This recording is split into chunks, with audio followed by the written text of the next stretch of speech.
नमस्कार मित्रांनो, ठरलं तर मग या मालिकेच्या आजच्या प्रोमोमध्ये आपण बघणार आहोत सुमनकडून आता सायली आणि अर्जुनला नागराजचा पत्ता कसा लागणार आणि ही सुपारी नागराजने दिली होती हे सत्य कसं समोर येणार हे आपण लवकरच बघूया। तर इथे अर्जुन, सायली, रविराज काका आणि प्रतिमा आत्या या सगळ्यांचे भूतकाळाच्या ॲक्सिडेंटचं बोलणं चालू असतानाच आता नागराज तिथे पोहोचलेला असतो। आता त्यांचं हे बोलणं ऐकताच नागराजला जरा धक्का बसतो। तो असा गडबडल्यासारखा होतो।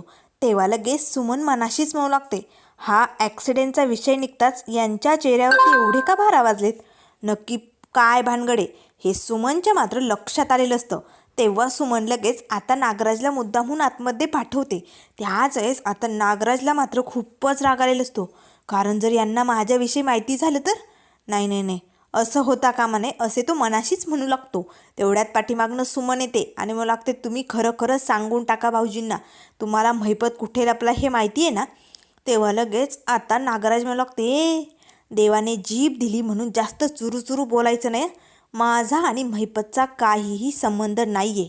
तेव्हा लगेच आता सुमन म्हणू लागते, तुमचं काय चालू आहे आणि काय केलं आहे तुम्ही हे मला चांगलंच माहिती आहे, त्यामुळे खोटं बोलू नका। आता नागराज लगेच सुमनचे केस पकडतो आणि जोरात असा तिचा गळा दाबू लागतो। जास्त पुढे जायचं पणा करायचा नाही आहे आणि डिटेक्टिव्हपणा बंद कर तुझा।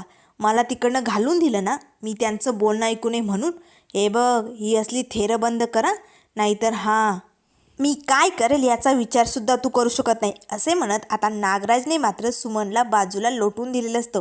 सुमन जोरात ओरडते, तर इकडे आता महिपतला राखून मात्र प्रिया थांबलेली असते।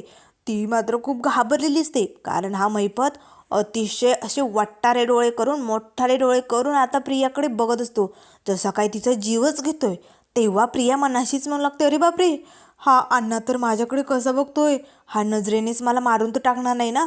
नाही नाही नाही, मला याच्यापासून सावध राहावं लागेल, हा काहीही करू शकतो असे म्हणत घाबरलेली प्रिया आता अण्णाजवळ येते आणि मला लागते, अण्णा सर हे सगळं मी नाही केलं हो, हे सगळं ना त्या नागराजने मला करण्यास भाग पाडलं आहे, म्हणून मी तुम्हाला इथे बंदिस्त असं किडनॅप करून ठेवलं आहे, नाहीतर अण्णा सर मला खरंच तुमचा खूप आदर वाटतो। तेव्हा लगेच अण्णा म्हणू लागतो, तुला खरंच माझा आदर वाटतो? मग तुझ्या मनात जो काही माझ्याविषयी आदर आहे ना तो बाहेर काढ आणि फादर समजून मला इकडनं सोड। 113% तू जर मला इथनं सोडलं ना तर मी तुला काय बी करणार नाही, चल कर माझी सुटका।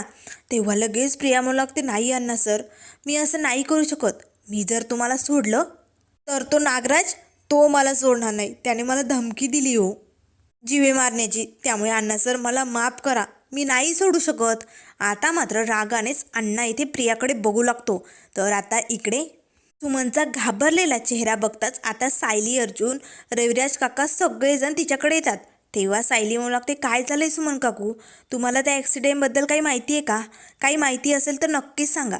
आता मात्र ही सुमन नागराजचा पत्ता या सगळ्यांना कसा सांगणार, आणि मग 22 वर्षापूर्वी ही सुपारी नागराजने दिली होती याचा जाब मात्र आता रविराज काका नागराजला कसा विचारणार आणि कसा त्याचं सायली अर्जुन बंदोबस्त करणार हे आपण लवकरच बघूया।